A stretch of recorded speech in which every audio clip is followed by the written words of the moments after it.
mambo uliyotutendea. Umeliweka agano lililo la milele katikati ya maisha yetu, ili tuishi sawasawa na kusudi lako.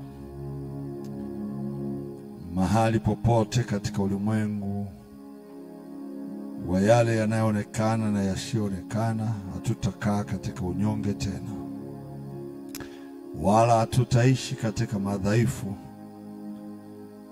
na katika kushindwa, maana umelifundisha agano lako na umeliweka katika mioyo ya watu wako. Umetupa na Roho wako, amekuwa msaidizi wa karibu kwa yoyote aliyeamini. Ametupa nguvu, ametupa mamlaka na vipawa na karama.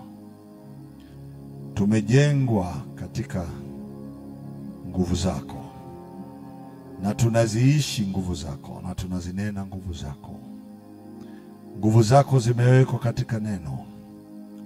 Nguvu zako zimewekwa katika kila pumzi ya mahali popote neno lako linaponenwa, kwa uumbaji wa vitu, kwa kujenga, kwa kuharibu nguvu za giza. Umeliweka neno lako katika vinywa vyetu, ili tupate kutembea sawa sawa na kusudi lako. Katika jina la Yesu Kristo wa Nazareti. Amen. Amen. Tupe Yesu makofi mazuri.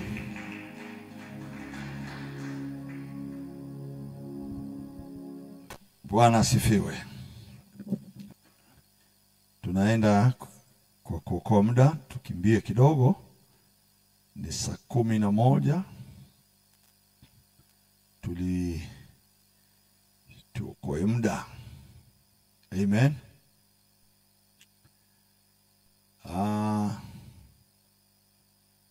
Mungu anafanya kazi katika nafasi hii ya leo kwa kupitia neno lake na Roho wake Mtakatifu aliye ndani yetu. Amen. Na neno lake limejaa udhihirisho, neno lake limejaa nguvu, neno lake limejaa uzima. Jana tulizungumza kipawa cha neno la Mungu katika maeneo matatu, kwa kupitia kipawa cha kunena au kutafsiri maneno ya Mungu kuwa maneno ya rohoni, kwa kuongea, kwa kuhubiri, kwa kufundisha, na pia kwa kunena kwa lugha. Lugha tulizigundua ziko katika aina tatu. Aina ya kwanza ya lugha kibiblia ni aina ya lugha za binadamu, aina ya lugha za watu ambaye Roho Mtakatifu alitumia katika siku ile ya Pentekoste. Na aliposhuka siku ile, wakanena kwa lugha, na wenyeji waliokuja kuwasikia walioko Yerusalemu siku ya Pentekoste wakasema, hao watu wananena kwa lugha zetu. Wakasikika wakiongea mambo makubwa ya Mungu na matukufu kuhusu Kristo. Lugha za makabila. Biblia inasema nijaponena kwa lugha za watu au za malaika. Kwa hiyo kuna lugha za wanadamu, pili kuna lugha za malaika. Na lugha za malaika ni lugha ambazo wanadamu hawawezi kuziongea. Zatambulikana na malaika peke yake, kwa kuwa zinafundishwa na Roho peke yake anayenena ndani yetu. Kadhalika tukagundua kuwa katika Wakorinto wa kwanza hiyo sura ya 14, Roho anapoongea ananena na Mungu kwa lugha ambayo Mungu anaelewa.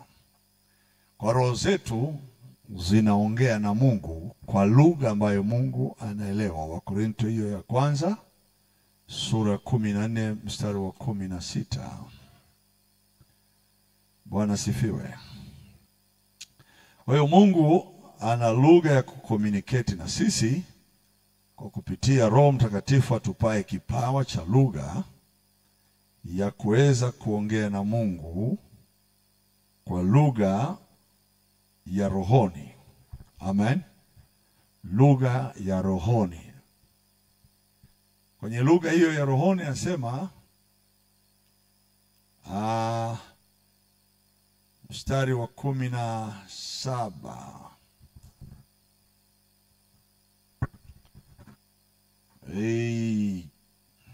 Lugha za wanadamu, na kuna lugha za malaika na lugha ambayo Mungu ametupa kuongea na yeye kupitia Holy Spirit.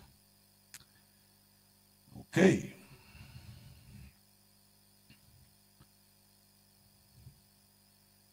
Inasema hivi,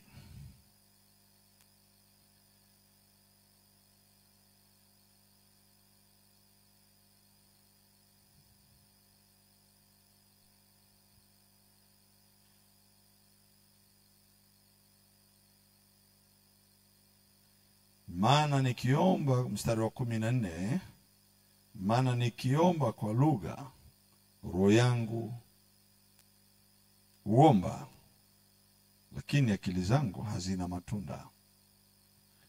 Kwa roho inaongea, akili haiwezi kuelewa.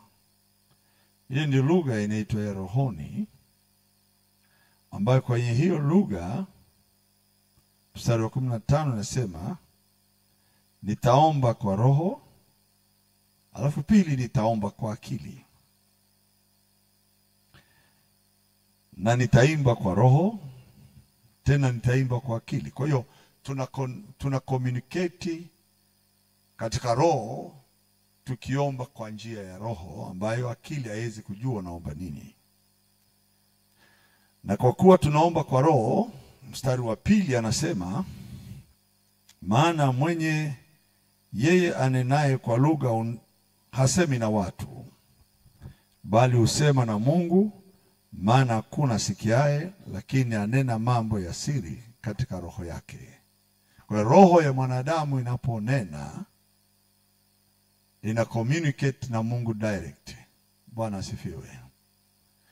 Maneno yangu ya mdomo nikiyaongea kwa lugha ya binadamu, naongea na kwa kupitia akili.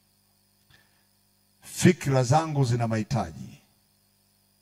Fikra zangu zina vita. Nina mapito fulani, natamani niyapeleke mbele za Mungu, natumia akili. Amen. Lakini nikichange frequency, nikaenda kwenye roho, akili haina matunda tena, naongea juu ya nini? Kwa kuwa roho inaongea. Amen. Na roho ikiongea, inaongea direct na Mungu. Kwa ikiongea na Mungu direct, inaweza ikawa kwa lugha ya kibinadamu.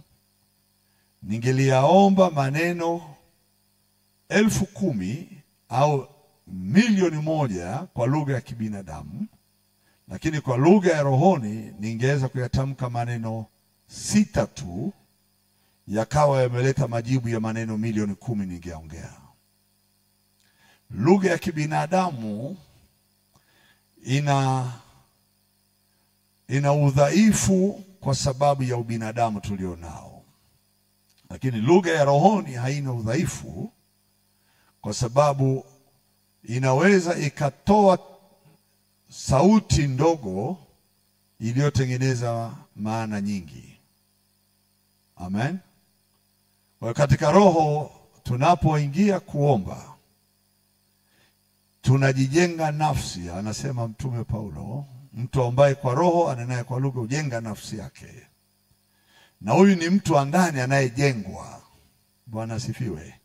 Akijengwa yule mtu wa ndani, nguvu ya yule mtu aombaye katika roho huwa ni nguvu inayokuwa kubwa zaidi, kwa matokeo makubwa zaidi kuliko mtu aombaye kwa akili. Siku hizi maombi ya kwa akili yameshaweza kufikia mahali watu wanayaandika. na tunakaririshana kwa kuomba, kwa kuandika. Tunaandika, tunapeana kuandika, usali hivi, tubu hivi, fanya hivi. Ile ni akili. Lakini rohoni huwezi kuandika. Maneno yake hayaandikiki na hayatambulikani kwa jinsi ya mwilini. Kwa hiyo kwetu sasa, kama roho anayeishi ndani yetu amekuja kama msaidizi kuweka vipawa katika roho zetu, ili yule roho aliye ndani yako ambaye Mungu amempulizia pumzi ukaishi, yule roho aweze kucommunicate na Mungu kwa zaidi ya mambo tunayoyaona kwa mwili. Kwa sababu tunapoomba kwa akili, tunaomba kwa sababu ya mambo tunayoyaona kwa macho, na mambo tunayoyasikia kwa masikio, na mambo tunayoyahisi kwa kuyafeel, kama hali za afya zetu, uchumi wa mikono yetu. Tunahisi kupungukiwa kiuchumi, tunahisi kukosa nguvu ya afya, tunahisi kuchukiwa na kukataliwa. Kwa hiyo akili ikiomba, inaomba kwa capacity ya matatizo ulionayo. Haiombi zaidi ya kile kiwango unachopitia.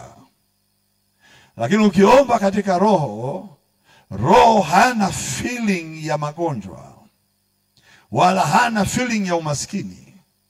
Kwa roho huyaingia mambo zaidi ya mahitaji, na kukufanya wewe uishi nje ya vita na majaribu. Kwa anapokuombea yule roho, anapoomba, anakufanya wewe uende extra mile, viwango vikubwa zaidi vya uwezo wa kupokea mambo makubwa kuliko mahitaji uliyoyaomba. Kwa akili yangu nikiliomba milioni 10 Mungu anipe niweze kutatua matatizo, lakini Holy Spirit haezi enda na milioni 10. Anajua kiwango cha maisha ninachokiishi. Hata akisema huyu apewe, haezi kuzungumza habari ya milioni. Anazungumza ya habari ya vitu vitakavyoweza kuzalisha zaidi ya milioni 10, viende extra zaidi ya mahitaji nilionayo. Bwana asifiwe. Kwa hiyo tunamhitaji roho atusaidie kupata vipawa vya lugha ya kuomba na kuongea na Mungu direct. Amen. Na tunapokosa kile kipawa, Wakristo tutabaki kuomba kwa viwango vidogo. Waefeso 3 mstari wa 20. Waefeso 3 mstari wa 20. Tunafahamu hilo andiko sana. Anazungumza mtume Paulo. Bwana asifiwe. Sema amen.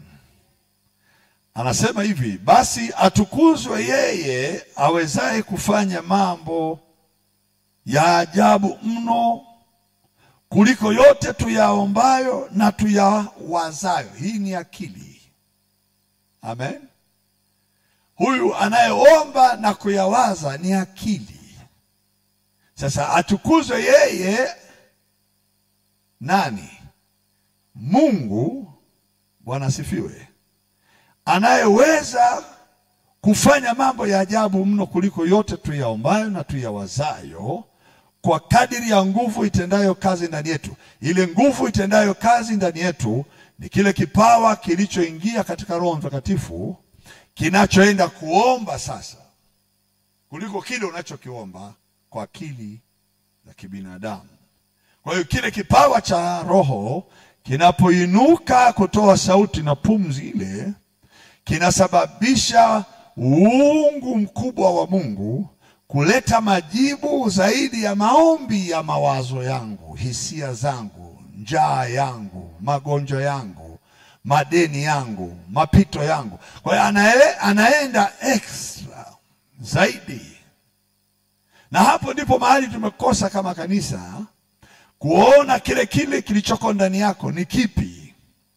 Sasa kwa kadiri ya nguvu itendayo kazi ndani, ni yule roho anayekaa ndani, umpa roho yako, nafsi yako, akili, anampa nguvu, anampa uwezo wa vile vipawa vya kuongea na Mungu, na Mungu kufanya mambo makuu ya ajabu.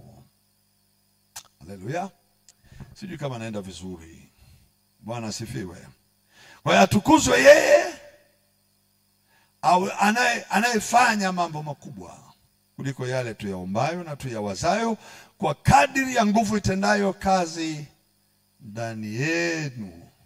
Naam, atukuzwe katika kanisa na katika Kristo Yesu hata vizazi vyote vya milele na milele. Amina. Kule kutukuzwa ni kwenda mahali pa kuwa hauna mahali pa mapungufu tena, Mungu anatukuzwa. Hauna mahali pa kulalamika tena, Mungu anatukuzwa. Hauna mahali pa kutoa maneno ya kwamba Mungu, kwa nini umeniacha? Amen. Haleluya. Twende extra katika zaidi ya hayo tunayaomba.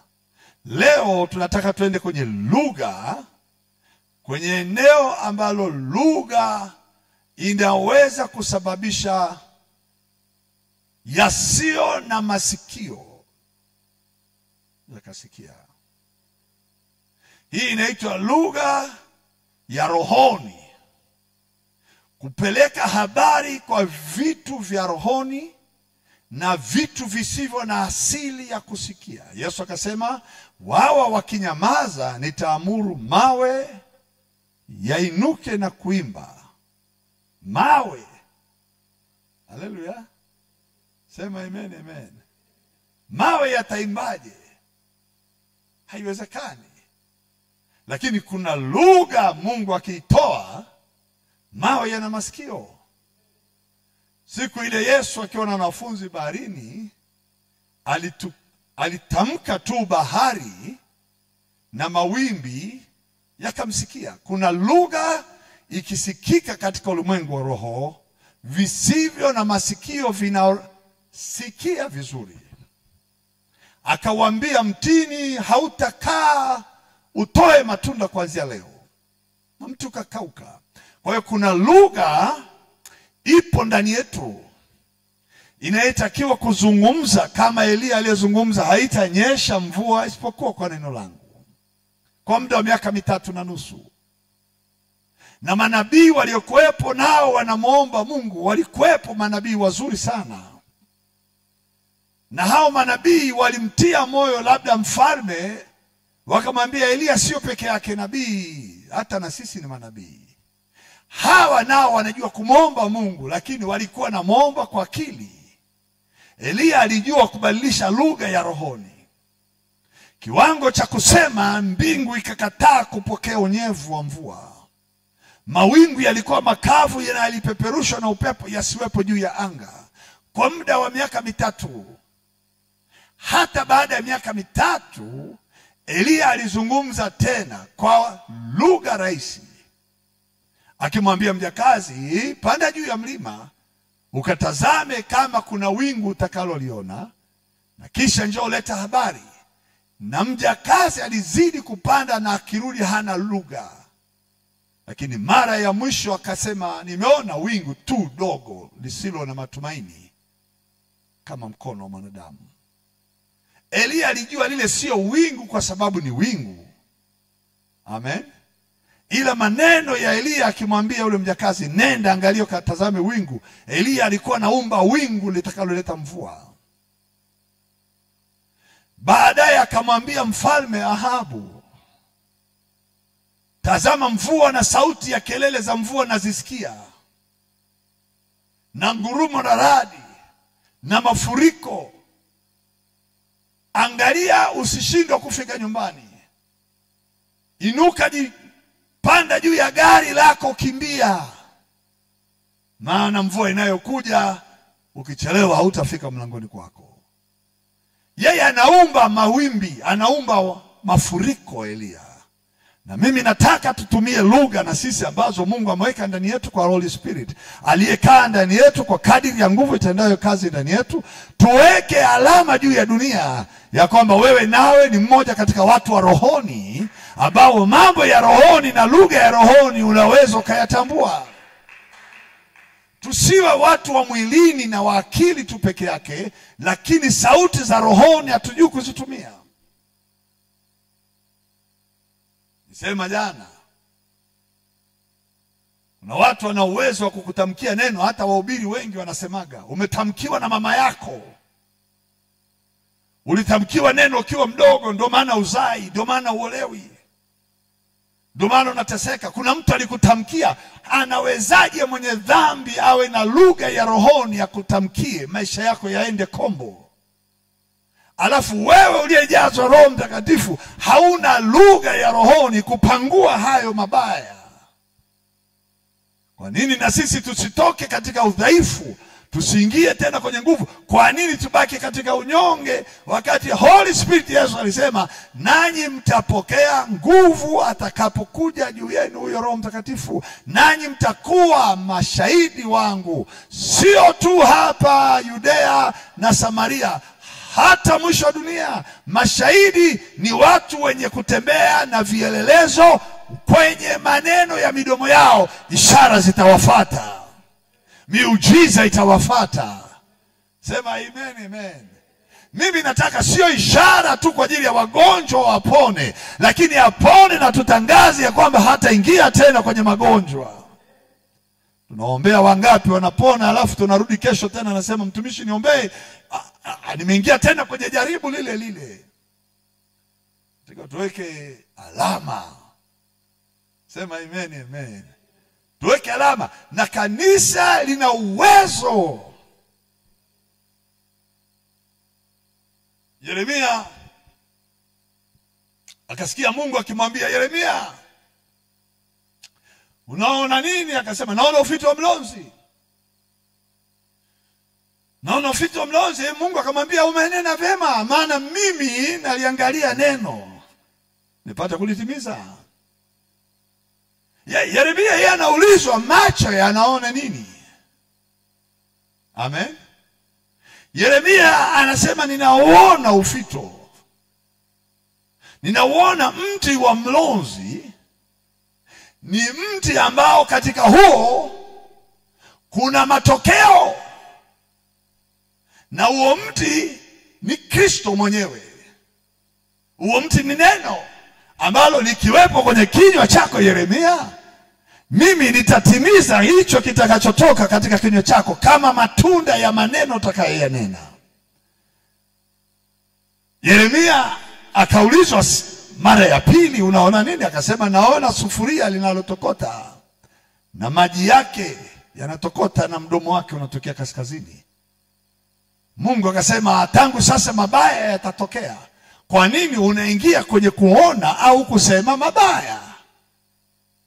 Yesu akasema, kwa neno lako utahesabiwa haki na kwa maneno yako utahukumiwa. Kuna nguvu ya Mungu katika roho.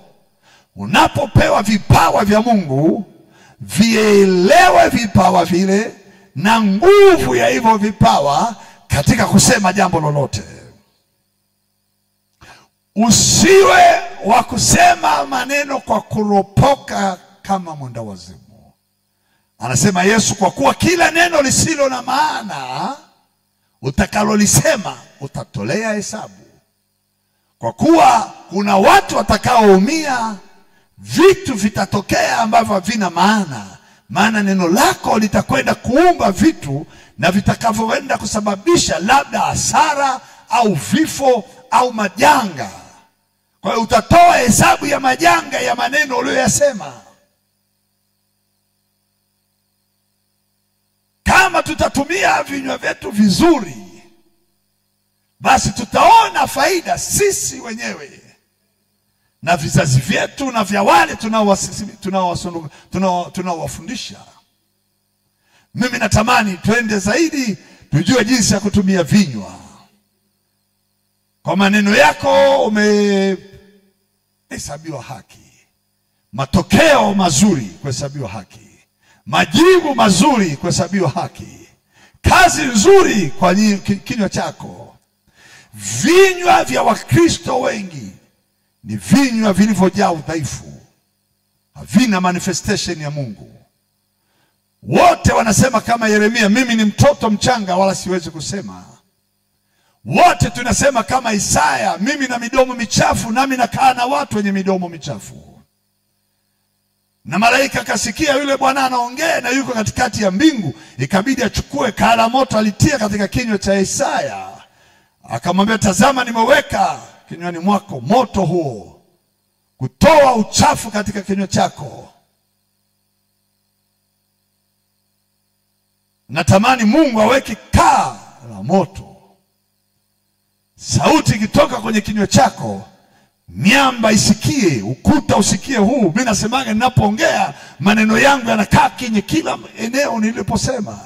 Nikiingia kwenye mji kuhubiri mkutano wa nje, maneno yangu naambiaga yasiondoke kwenye huo mji, yashike huo mji, yakae kwenye kuta za nyumba za watu, yakae kwenye barabara, yakae kwenye magari, kila watakaopita wasikilizishwe kwa nguvu maneno nayoongea. Tukiwa pale Kisii, Kenya, sehemu zinaitwa Kilgoris, nikatamka tu kwenye kinywa pamoja na watu wengi wanaonisikia, nikasema ili anga halitapitia mtu hapa juu, kwa kuwa mimi niko hapa na nimeamua kulishika anga la hapa Kilgoris. Yoyote atakayepita juu ya ile anga ataanguka. Watu walishangilia kama kawaida, hatukushangilia. Usiku wa manane tumelala kwa hoteli, tulisikia watu wanaanguka kwenye bati. Kuna mchungaji Peter Mbuthu, tukasikia na mwingine anaanguka. Mlinzi akakimbia akapiga kelele, jamani watu wanaanguka, wachawi. Unaongea anga linashikwa na wewe. Sema amen, amen. Unaongea watoto wako wafaulu, sio unaongea unabaki kwa maskini.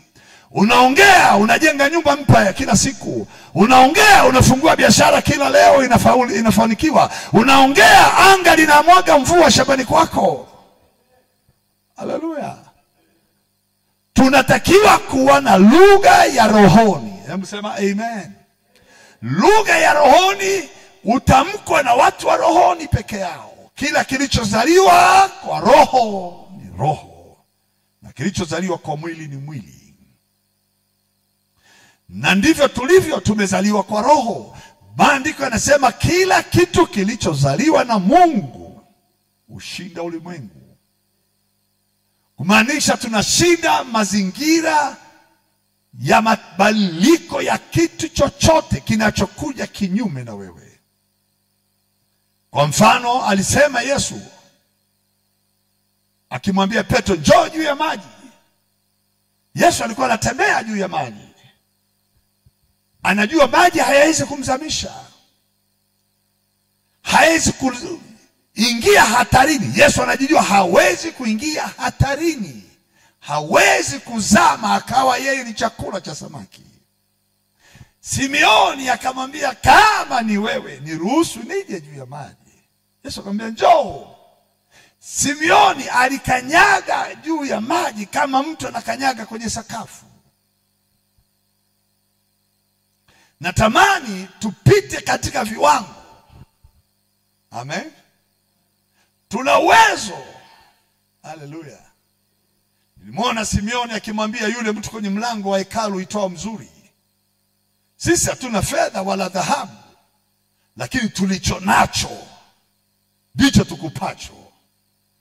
Tunacho kitu, sema amen, amen. Na kile tulicho nacho, tunacho kitu kwenye neno la mdomo. Yule kiwete akangojea apewe kitu alicho nacho. Petro akamwambia, kwa jina la Yesu Kristo simama uende.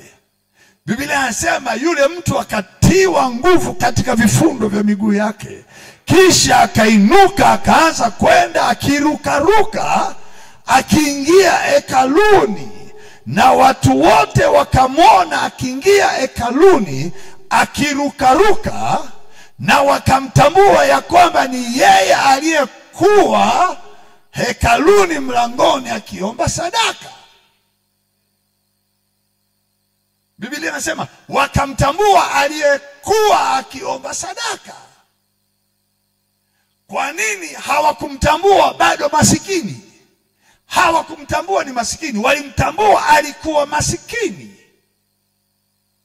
Alikutwa na nini? Alikutwa na nguvu iliyomuondoa, sio kwenye uwete peke yake. Hakuondolewa kwenye ulemavu peke yake, aliondolewa kutoka katika nguvu zilizomshikilia kutoka tumboni mwa mama yake. Vifungo vilianzia tumboni. Shida ya yule mtu sio uwete. Shida ya yule mtu ilikuwa tumboni mwa mama yake. Alipokwenda kutungwa mimba, miguu yake ilikuwa ni milemavu, lakini ulemavu sio shida. Shida ni kile anachozaliwa nacho ndani. Kilichojitamka mimi ni masikini, kilichojisema mimi ni omba, kinachosema nisaidieni. Kilichoguswa ndani ndicho kilichoondolewa, miguu ikasimama. Na sisi tunatakiwa, kuna kile kilichoko ndani ya watu, waachane na yale ambayo wanajiona hawawezi ndani yao, wakubali wanayaweza mambo yote katika yeye Yesu aliyetukomboa. Tukiona ile nguvu ndani yetu, Petro anasema msiniangalie mimi kama nilimemfanya mtu huyu kusimama, hapana, lakini imani iliyoko ndani ya mtu huyu katika jina lile la Yesu, imani ile ndio imemfanya mtu huyu kuinuka. Yule mtu alikutana na nguvu moyoni. Neno lilienda ndani kwenye mishipa na damu na nyama na kwenye viungo na eneo lolote la ufahamu lilokuwa limemfunga mtu yule akijiita masikini. Ndio maana matamko ya watu walikuwa hekaluni hawakumuona aliye maskini, walimuona aliyekuwa maskini akiomba sadaka. Haleluya. Mimi najua kwamba kila aliyeokoka, Roho Mungu akiingia ndani yake, haendi kwanza kusaidia wengine, anaanza na wewe kwanza. Ndio maana anasema unaanza kuwa shahidi wewe, maana nguvu za Mungu zinaanza kutokea kwako. Uponyaji na miujiza inaanza kupitia wewe. Kule nyumbani kwako kunaanza kuwa na furaha, sio vilio. Nyumbani kwako kunaanza kuwa na maisha mazuri, mabadiliko, watoto na jamaa inaanza kuingia kwenye amani na furaha na mafanikio. Kisha manifestation yale yanaenda kwenye anga, na nchi na mbingu na vyote vinajua yule ajaye ana mamlaka kwenye maneno yake anayozungumza ya rohoni. Tunahitaji lugha ya rohoni. Yeremia akaambiwa, tazama nimeliweka neno langu kinywani mwako ili kubomoa, kuharibu, kuvunja na kuangamiza, na kwa kupanda na kwa kujenga. Yeremia yeye hakujua kwamba kuna nguvu inayoweza kukaa kwenye kinywa chake na kuleta matokeo ya kuharibu na kubomoa na kuvunja kabisa kazi za yule adui. Alikuwa hajui. Alikuwa hajui. Musa alikuwa hajui chochote. Musa alishakata tamaa, alikimbia kesi. Yeye kama alijijua mimi natafutwa, mimi ni muuaji, nimeua Misri na watu wameniona, mashahidi wapo, wacha nitoroke. Akakimbia, akaenda akajificha miaka 40 kama mchunga kondoo na mbuzi za baba mkwe. Anazeeka, anajijua mimi hapa nilipo siko salama, maana saa yoyote nitakamatwa, nitashikwa, nitahukumiwa. Ghafla akasikia sauti, Musa, Musa, Musa.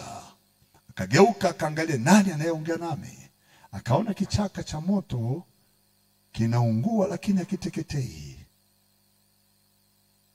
Musa, una nini mkononi? Akasema, mimi nimeshika fimbo. Sema, ileza chini. Sema, fimbo hii kwa nini? Weka fimbo. Akaiona inageuka nyoka. Hajui ana miujiza iko nayo. Hajui anazo nguvu ziko ndani yake. Hajui ya kwamba kuna kitu Mungu amekimwekea ambacho kinaweza kukaipiga Misri na Waisraeli wakatoka utumwani. Hajui. Anajiona ni mkimbizi.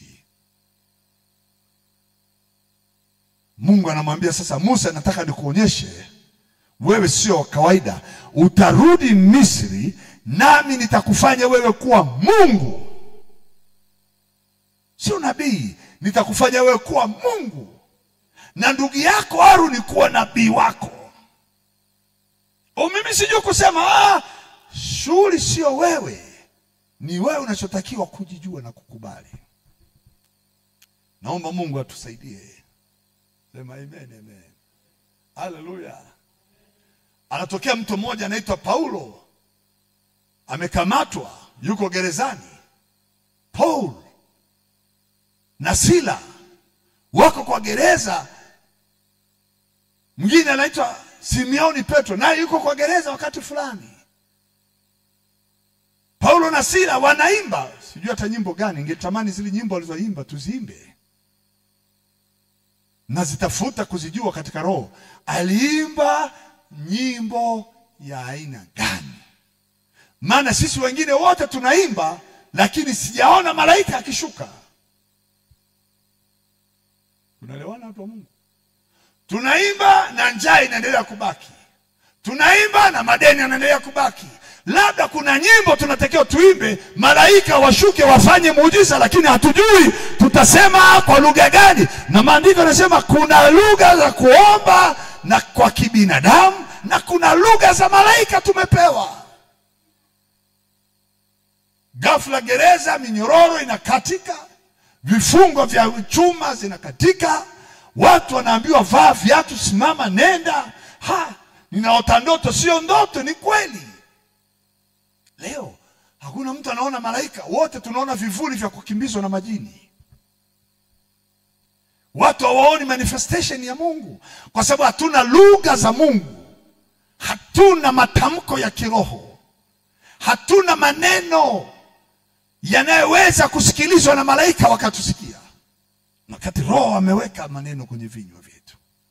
Yule Roho aliyeingia ndani yetu, Roho Mtakatifu, ameweka vipawa. Malaika Gabriel akasikia, akaja saa hiyo hiyo. Mikaeli akaja saa hiyo hiyo. Wakaja maserafi na makerubi wakakuhudumia saa hiyo hiyo, maana wamesikia kutoka katika kinywa cha mtu anajua lugha yao. Haleluya. Jamani, wachawi mbona wana lugha yao? Sauli anasema, nataka uniitie Samuel. Samuel nabii amekufa. Mchawi anaenda kabisa, anamleta Samueli kutoka kwa wafu, anampandisha juu. Samuel na unabii wake na nini amekufa, lakini anavutwa na mchawi, anatoka chini. Zamani hizo Yesu alikuwa hajaja. Sahi una kipindi nilikuwa nampenda sana Gwajima, alikuwa ananifurahisha. Alikuwa anasema lazima waliochukuliwa misukule watoke. Jamaa anapiga kelele anasema njoo. Vitu vinatokea, watu wanasema hawa vinatokea. Li jamaa linakuja limeshikiliwa kuzimu huko. Nishawahi kuona Kigoma nikihubiri pia. Mtu alitoka kwenye maeneo alishikiliwa na wachawi. Mimi natamani kuanzia sasa, sema amen amen, turudi katika eneo letu, kwa sababu Mkristo mkamilifu ana lugha tatu. Ana lugha ya binadamu, ana lugha ya malaika, ana lugha ya rohoni kuongea na Baba. Kwenye hizo lugha tatu unafungua frequency ya kwanza. Isipoleta majibu, fungua frequency ya pili. Unaongea na malaika, fungua ya tatu. Majibu ni lazima. Majibu ni lazima. Tuna majibu. Musa kupewa maneno mengi ya kuhubiri kule Misri. Hana ujumbe. Musa hakuwa na ujumbe wowote mkubwa kama mimi na wewe tulionao leo. Musa aliambiwa tu, nenda mwambie Farao aachie watu wangu waende zao kunitumikia jangwani. Musa anaenda, Farao,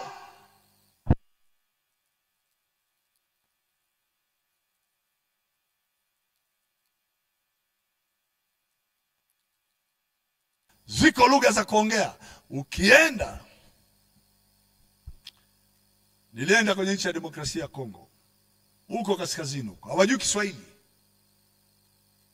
Hawajui Kiswahili. Na mimi sijui Kilingala. Sasa watanisikiaje? Inabidi atafute mtu anayeweza kutafasiri. Amen. Anayetafasiri akapeleka ujumbe ninaohubiri. Walingala wakasikia, Wafaransa wakasikia. Sasa Roho wa Mungu naye anatupa sisi lugha Tukiingia rohoni tunaongea na Baba. Mungu naye anatusikia. Jamani, maombi sio karatasi iliyoandikwa na mtu kaenukuu maombi yake. Maombi ni ile lugha unayoombea. Je, ni ya rohoni? Ili lete majibu kwa haraka. Amen. Haleluya. Sema amen, amen. Natamani tuende katika eneo la kiroho zaidi. Bwana Yesu asifiwe. Twende kwenye lugha na udhihirisho. Lugha na udhihirisho ni kila ombi au kila neno litakalotoka kinywani mwako linaloweza kuleta majibu hapo hapo. Let me say this. Anatokea Yesu. Anamwambia Simeoni, shusha wavu, kamata samaki.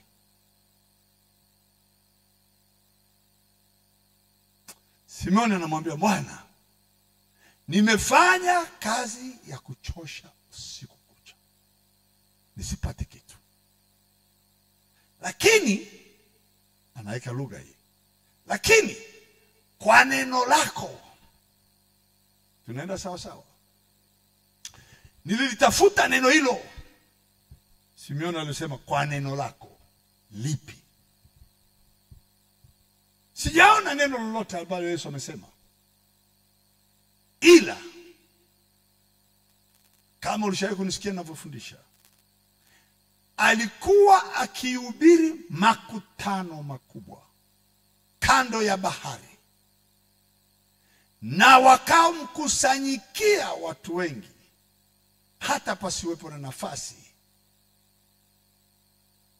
Biblia inasema hivi, na pembeni mwa bahari palikuwa na vyombo viwili, na wavuvi wako pembeni wanaosha nyavu. Mmoja katika wao ni Simeoni, naye anamsikiliza Yesu. Amen. Anaongea na makutano. Unanisikia lugha hii? Makutano, hakuna anayemwelewa hata mmoja. Hata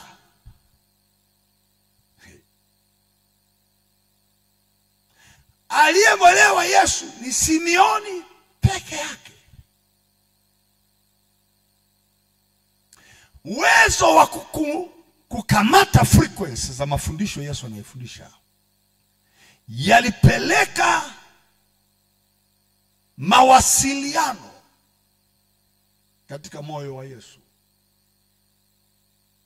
Yesu akagundua ndani ya makutano yote ujumbe wangu haukupata mtu kuelewa.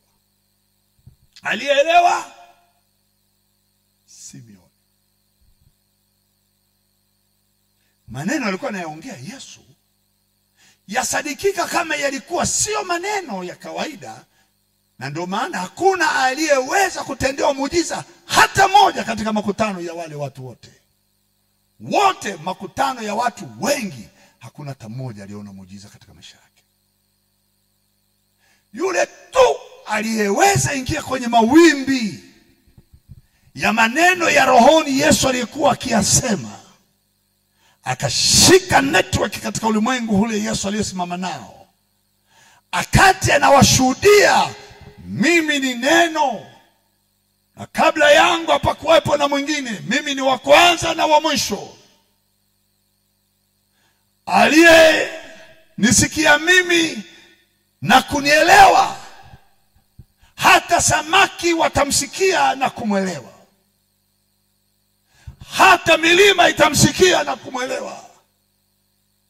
Maana vyote hivi nimevifanya kwa neno langu, na pasipo neno langu hakuna kilichofanyika. Na yoyote atakayesikia neno langu na neno langu likakaa moyoni mwake, ni vitu navyo vitamsikia, na vitamsikia huyo mtu na kumwelewa, na vitamtii. Petro akasema, kuliko huyu mtu aondoke hapa, nitahakikisha anachokisema mimi nitakwenda kusikia na mimi nitakwenda naye. Petro akajiingiza kwenye maneno ya Yesu. Yesu akasema, mtu mmoja tu nimempata hapa, mwenye hiki chombo ambacho ana samaki. Shusha samaki, Simioni. Shusha wavu, shika kamata samaki.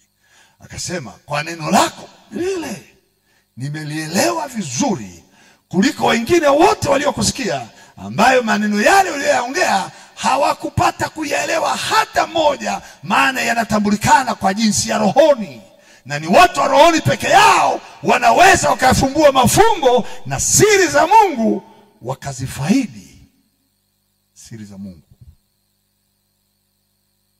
Wakati anaongea Simioni na Yesu kama ta samaki, hapakuwepo na samaki aliyekuwa bahari ya Hindi. Wote walienda pale Galilaya. Amen. Samaki wote walio kwenye bahari ya China walihama. Na mimi naamini baraka zako hata sahi ukizijua Mungu alizoziweka ndani yako, hata kama ziko India hazitakuwa India, zitahamia hapa sahi. Hata kama ziko Amerika, hauna haja wewe kwenda Amerika, zitakutafuta wewe hapo ulipo. Maana nguvu ya neno lako linaweza kusababisha chochote kisichokuwepo kitakuwepo na kikaonekana.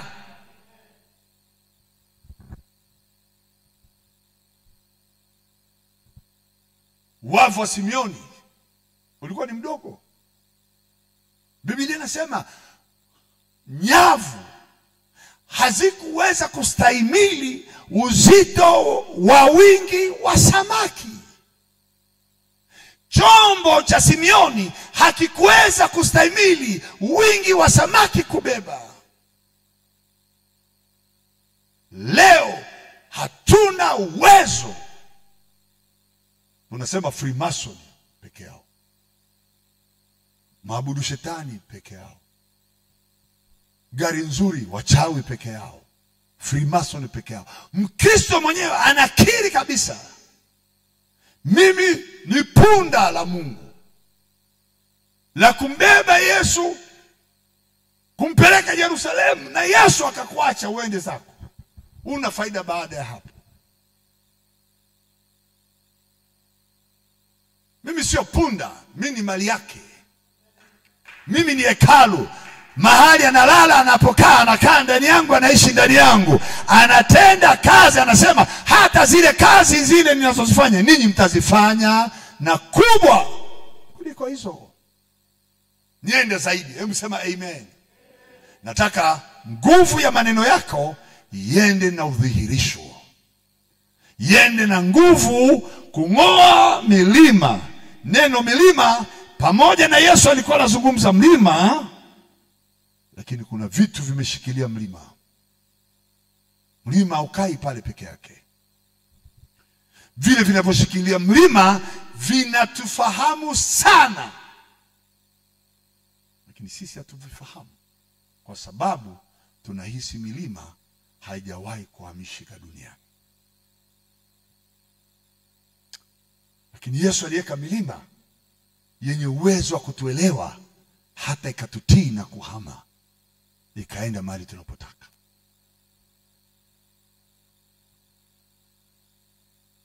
Mimi naamini, haleluya, kuna nguvu kubwa katika majira haya ndani ya mwili wa Kristo, ndani ya kanisa la leo. Kuna nguvu kubwa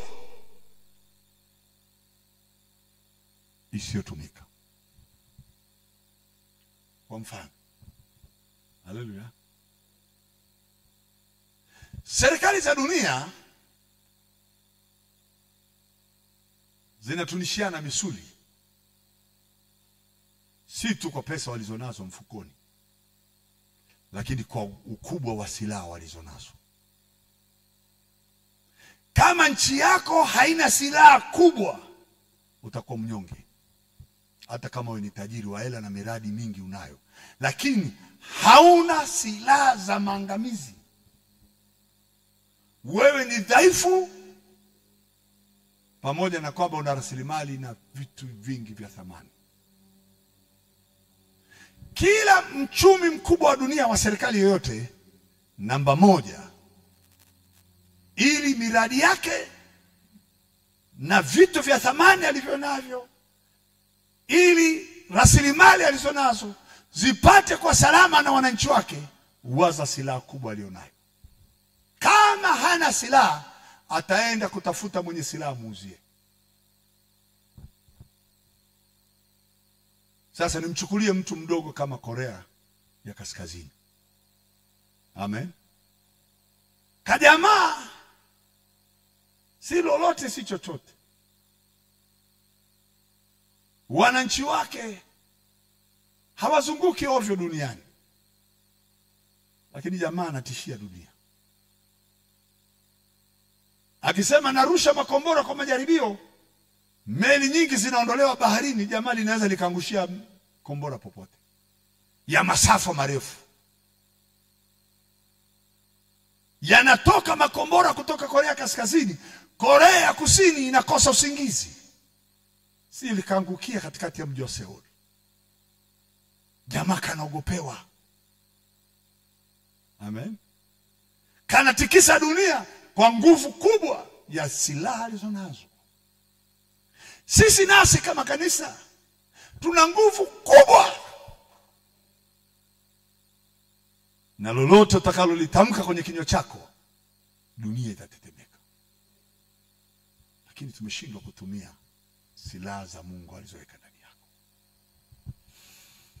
Bwana sifiwe. Saa hizi ni saa za kuamka. The spirit of manifestation, roho wa udhihirisho akienda na wewe, kwa kuwa una kusudio la kutaka kitu kimoja, Mungu aende akaweke vitano ndani ya lile neno nalolisema. Nataka kitu kimoja, lakini Mungu anaweka vitu 10 kwenye neno dogo nalolisema. Mungu analeta 10. Pasitokee udhihirisho wa unyonge. Haleluya. Bwana sifiwe. Haleluya. Sema amen, amen. Jamani, nataka wingu la udhihirisho, wingu kubwa la moto, nguzo isimame mbele yako. Haleluya. Udhihirisho wa nje. Wale jamaa waliotoka Misri, Bwana, Biblia inasema hivi, hawakuvimba miguu wala nguo zao hazikuchakaa. Walikula mana kwa miaka 40. Hawakulima mashamba. Hawakuhangaika kwamba watakula nini kesho. Musa akatamka tu, hawa wa Misri hamtawaona mnaowaona leo. Udhihirisho. Bahari ikabeba maneno ya Musa. Wasijaribu wa Misri kukatiza bahari hii, kwa kuwa Musa ameshasema hawa jamaa hawaruhusiwi kuvuka.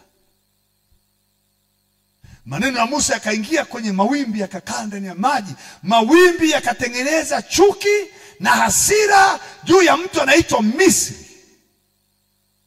Bahari ikatengeneza ghadhabu. Na mimi natamani iwe hivi. Yote anayetumia uchawi katika ulimwengu wa roho, anayetembea kinyume na nyumba yako, patatokea milipuko ya radi na moto na ngurumo vitakavyopiga makazi ya wachawi na kambi zote za Washami, wanaosimama watoto wako wasisome, wanaozuia watoto wako wasiende mbali. Kiumbe chochote kitakachosimama kinyume na wewe, usipige kelele, zungumza kama mtu anayezungumza anayejielewa, ya kwamba aliye ndani yangu ni mkuu kuliko aliyoko duniani. Na kuanzia leo jua halitawaka kwa adui zako, na halitawaka.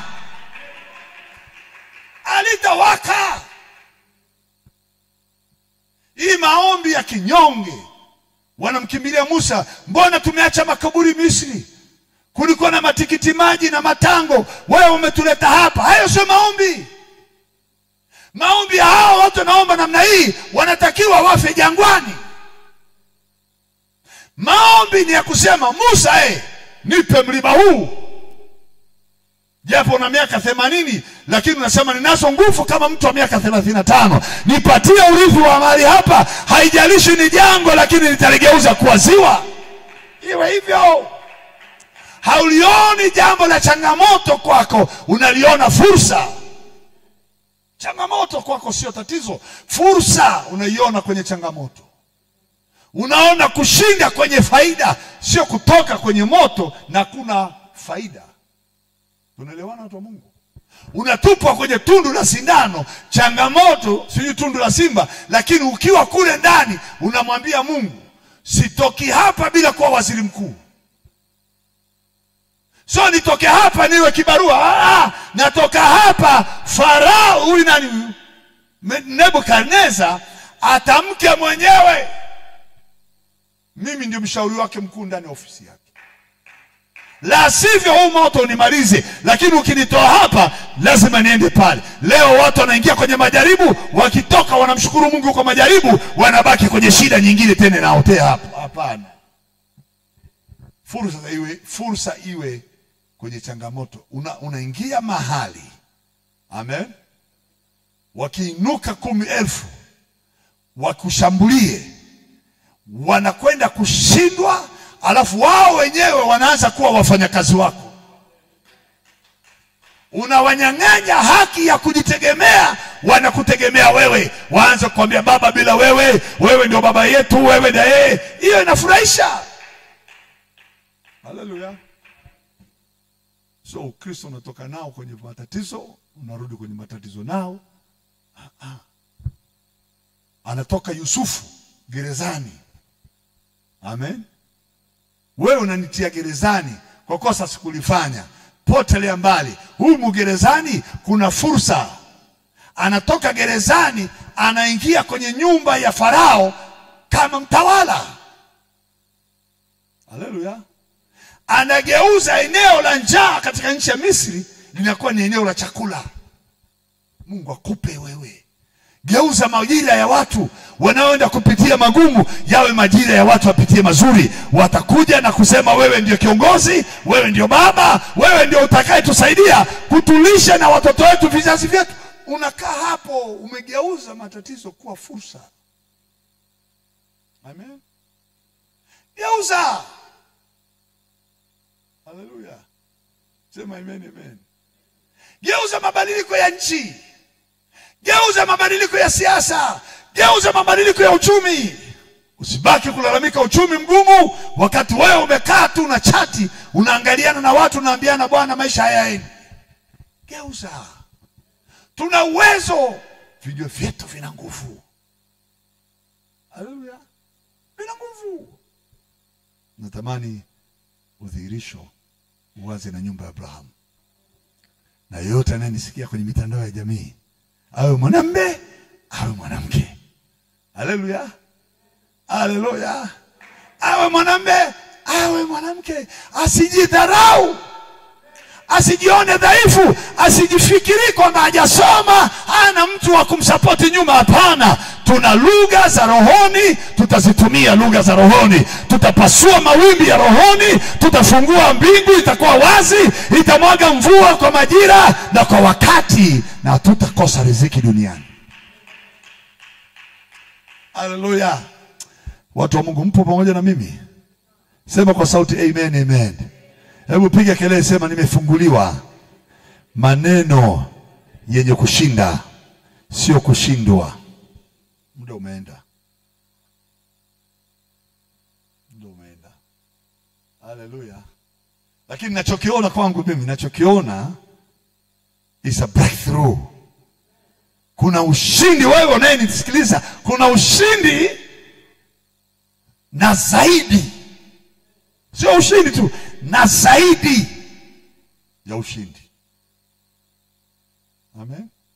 Sio ushindi tu. Hii mambo ya kusema namshukuru Mungu kwa riziki, achana na huo ujinga kichwani. Nenda na zaidi ya riziki. Namshukuru Mungu kwa kibarua nimepata. Nenda na zaidi. Kuna zaidi ya kibarua. Nenda. Kuna mseme hivi. Ngoja nitumie lugha nyingine. Paulo alisema hivi. Amen. Alitumia lugha rahisi sana. Basi ile imani patikana, ile haki patikanayo kwa imani yanena hivi. Anasema Mtume Paulo. Basi ile imani, ile haki patikanayo kwa imani, ile haki ipatikanayo yanena. Inanenaje? Usiseme ni nani atakayepanda mbinguni, yani kumleta Kristo chini. Au ni nani atakayeshuka kwenda kuzimuni, yani kumleta Kristo juu kutoka kwa wafu.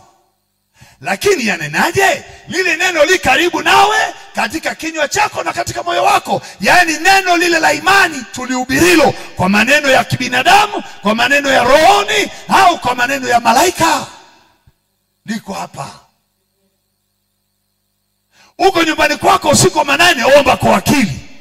Maneno ya kwa akili yataisha. Badilisha frequency. Haleluya.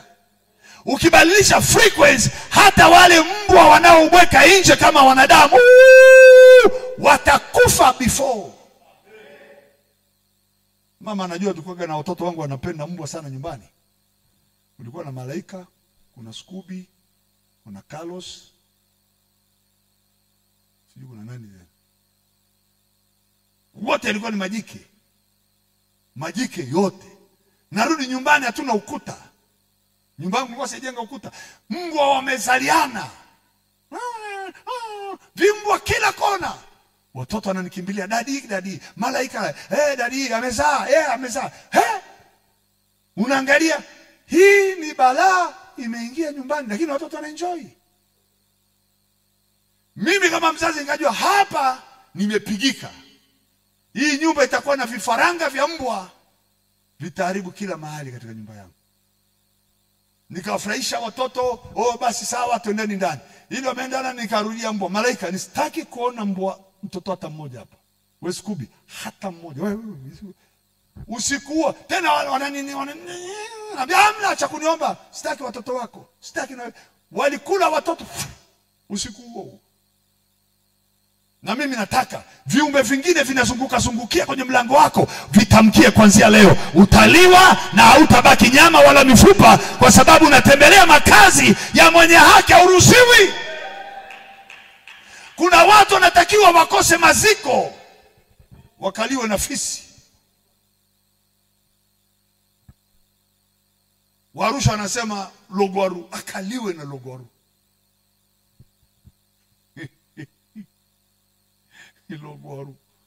Logwaru. Unaenda mahali fisi anatokea kama wakina Elisha. Wanamwambia Elisha na kipara.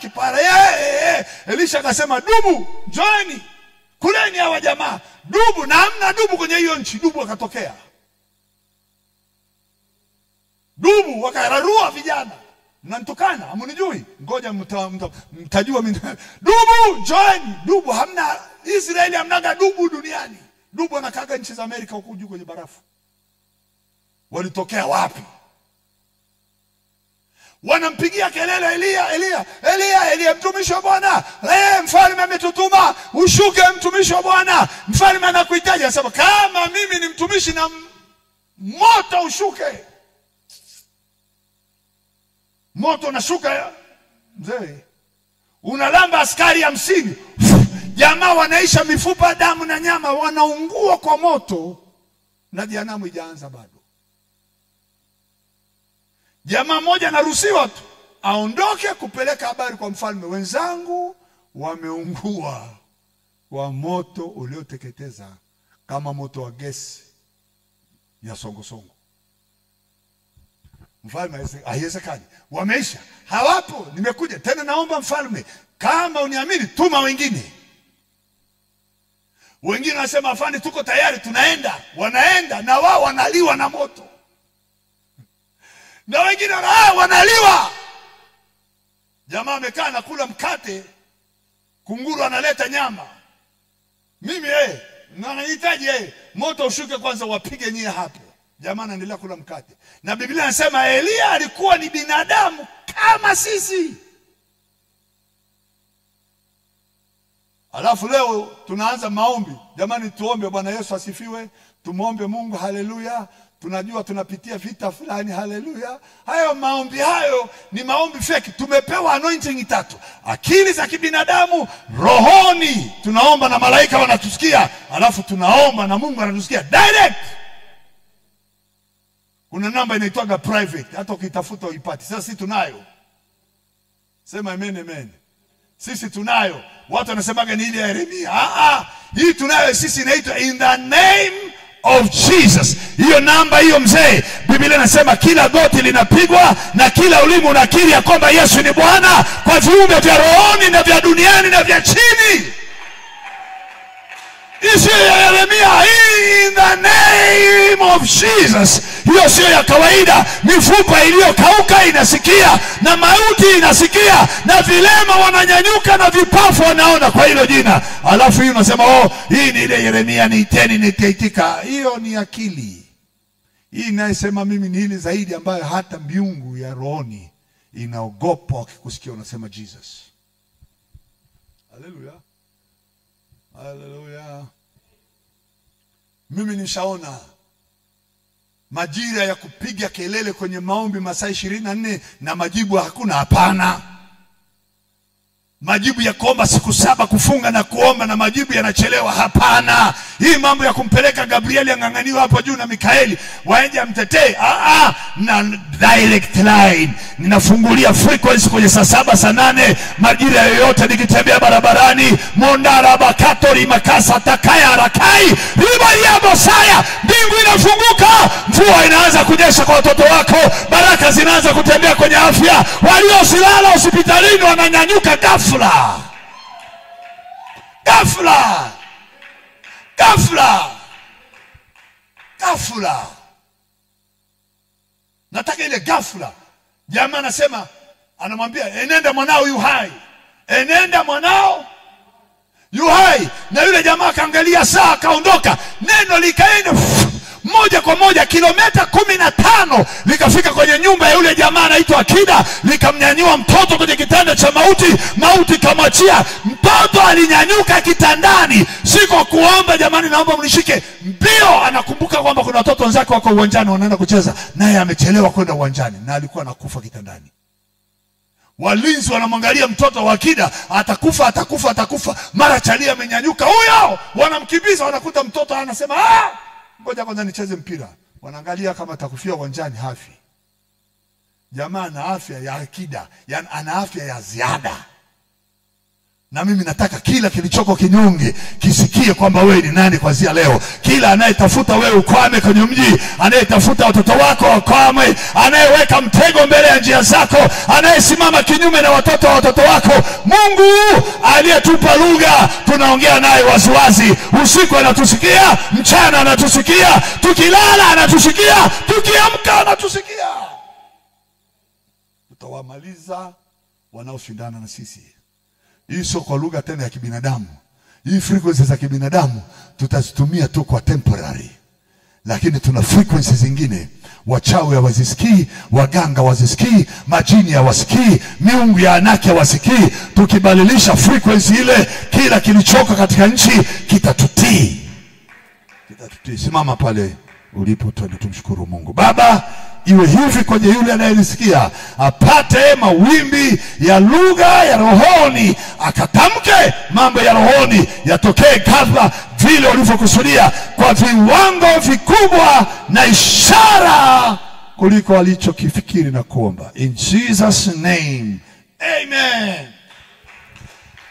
Piga makofi. Haleluya. Mungu awabariki. Twende nyumbani kwa amani. Kama una matoleo yako ya sadaka, basi twende tumpe Mungu matoleo.